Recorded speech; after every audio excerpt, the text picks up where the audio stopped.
Hello बच्चों, KS पाठशाला में आपका स्वागत है। आज हम समझेंगे कि √2, √3, √4, √5 यानी कि रूट की चीजें हमें नंबर लाइन पे ड्रा करना हो तो कैसे ड्रा करेंगे।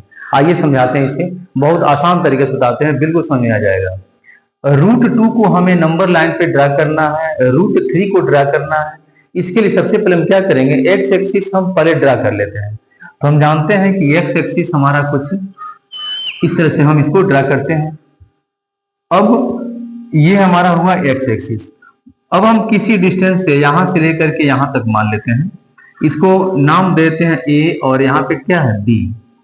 तो जितना डिस्टेंस हम ये लिए हैं, मान लेते हैं कि ये 1 यूनिट है, यहां से यहां तक का 1 यूनिट है, उतना ही डिस्टेंस हम यहां से यहां तक लेंगे, ये भी हमारा 1 यूनिट ही होगा।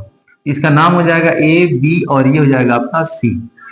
तो ये डिस्टेंस है हमारा 1 यूनिट। अच्छा, यूनिट का मतलब यह है कि हो सकता है कि 1 mm हो, मिलीमीटर, या 1 सेंटीमीटर हो, 1 मीटर हो, या 1 इंच हो, या 1 फीट हो, जो भी हो, नाम नहीं दिया गया है। यूनिट का मतलब यही होता है कि हम चाहे जिस चीज पे रखेंगे वो एक्सेप्ट हो जाएगा।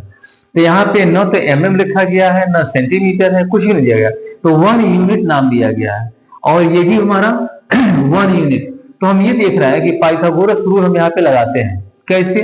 अगर हम इस चीज को यहां से इसको ड्रा करना हो अगर, तो क्या होगा यहाँ पर, यानी कि यह AC हुआ।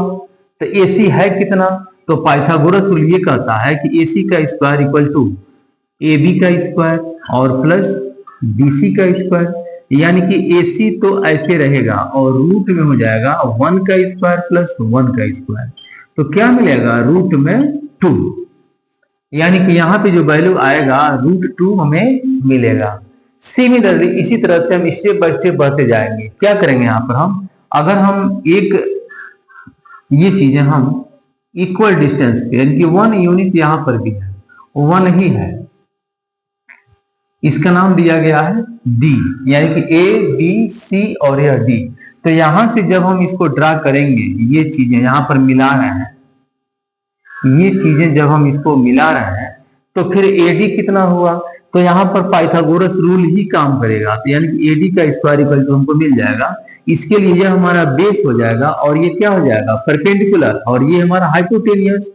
ये हाइपोटेनियस, फिर लाइन टेढ़ी लग रही है, तो इसको हम कुछ ऐसे लिख सकते हैं, ठीक है। तो ये हमारा AD का स्क्वायर, यानी कि ये हो जाएगा AC स्क्वायर और प्लस DC का स्क्वायर।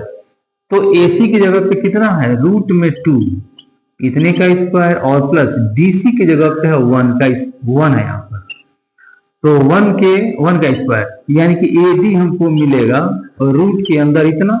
तो AD कंप्लीट रूप से मिल जाएगा हमको 2 2 जा 4, नहीं ये तो कट गया ना, तो ये मिलेगा हमको 2 और प्लस 1 रूट के अंदर, यानी कि रूट में हो जाएगा हमारा 3। तो ये कितना होगा, रूट में 3 हो जाएगा।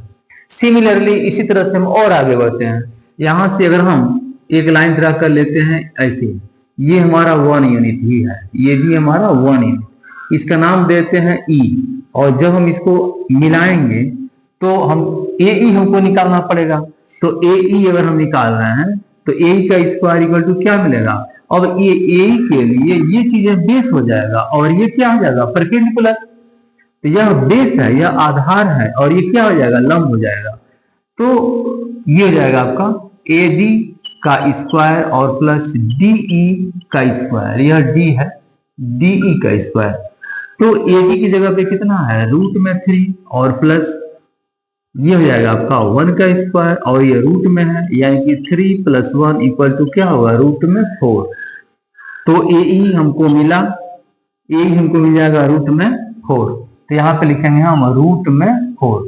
एक स्टेप और बताते हैं, √5 क्या होगा। तो यहाँ से इक्वल डिस्टेंस पर, यानी कि 1 यूनिट यहाँ से यहाँ तक का, ये है आपका F। तो जब इसको यहाँ से यहाँ तक मिलाएंगे तो AF कितना मिलेगा। तो यहाँ देखिए AF हमको निकालना है, तो AF का स्क्वायर इक्वल टू क्या होगा, इसके लिए ये हो जाएगा बेस और ये हो जाएगा हमारा परपेंडिकुलर, और ये है हाइपोटेनियस। तो AE यहाँ लिखेंगे AE का स्क्वायर और प्लस FE, तो F और E का स्क्वायर। तो ए कितना है, रूट में 4 और प्लस 1 का स्क्वायर और यहाँ पर भी स्क्वायर है, तो A F equal to root के अंदर क्या मिलेगा, इसको सॉल्व कर लेते हैं हम। ये हो जाएगा 4 + 1 यानी कि रूट के अंदर 5, तो इसको लिखेंगे हम रूट में 5। और अब आप डॉट डॉट करके ऐसे जितना भी निकालना चाहे वैसा निकाल सकते हैं। तो ये रहा सबसे आसान तरीका, इस तरह से हम √2 को नंबर लाइन पे ड्रा कर सकते हैं। और मेन बताते हैं कि √2 आएगा कहां पर। अभी तो हमने निकाला है कि ये इसकी वैल्यू निकाले हैं √2, √3, √4, लेकिन √2 आएगा कहां पे वो चीज बताते हैं। तो जब यहां से हम एक आर्क लेंगे, इसको जब हम चाप काटेंगे तो क्या मिलेगा हमें, यहां से जब काट रहे हैं तो ये कुछ ऐसे आएगा, जब इसको काटेंगे तो कुछ ऐसे आएगा, जब यहाँ पे काट रहे हैं तो कुछ ऐसे आ रहा है, यहाँ पे जब काट रहे हैं तो कुछ ये ऐसे आ रहा है। तो ये रहा हमारा √2, ये रहा √3, √4 और √5। तो ये रहा हमारा नंबर लाइन पे √2 कहाँ मिलेगा, √3 कहाँ मिलेगा, √4 कहाँ मिलेगा। इस तरह से कंसेप्ट क्लियर हो गया। आई होप बिल्कुल समझ में आया होगा।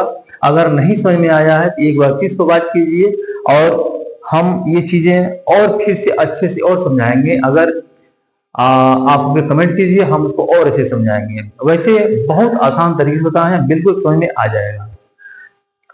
वीडियो अच्छा लगे तो फिर लाइक कीजिए।